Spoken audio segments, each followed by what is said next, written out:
First tonight, shocking new details in the Idaho college murders as the suspect appeared in an Idaho courtroom for the first time. Newly unsealed documents outlining a key piece of evidence that helped investigators track down their suspect. I'm Jason Martinez. I'm Sheba Russell. They also detail how one surviving roommate says she actually saw him in their house minutes after the killings.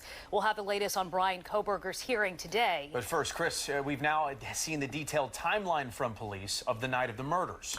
Yeah, some of the details, Jason, of the 19-page arrest affidavit, frankly, are chilling to say the least, including the fact that Bryan Kohberger may have been stalking the victims and how one of the roommates came face to face with the alleged killer moments after the murders. Investigators describe how police in Moscow, Idaho, found the bloody bodies of 4 University of Idaho students on the morning of November 13th. According to the document, the victims suffered from sharp force injuries. In a bed next to one of the victims, a knife sheath with the U.S. Marine Corps logo. On that sheath, a single source of male DNA. It was 4 a.m. when a surviving roommate heard one of the victims say something to the effect of, "There's someone here," and a male voice saying, "It's okay, I'm going to help you." 4:17 a.m., a security camera captures the sound of a whimper followed by a long thud. Moments later, one of the roommates saw a figure clad in black clothing and a mask walk right past her as she stood in frozen shock.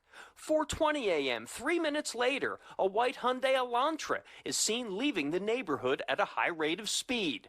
A big break came November 29th. An officer with the Washington State University Police cross-referenced white Elantras on campus and found one registered to Bryan Kohberger. After getting search warrants for cell phone records, a chilling revelation. Police say Kohberger's phone had been pinged near the crime scene at least a dozen times prior to the murders, all but once in the late night or early morning hours. But the night of the murders, that phone was turned off for an hour before the killings and turned back on 45 minutes later.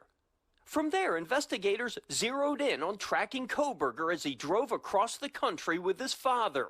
The final piece of the puzzle came December 27th, when police recovered DNA from Kohberger's father on trash at his parents' home in the Poconos and connected it to Kohberger through DNA found at the murder scene.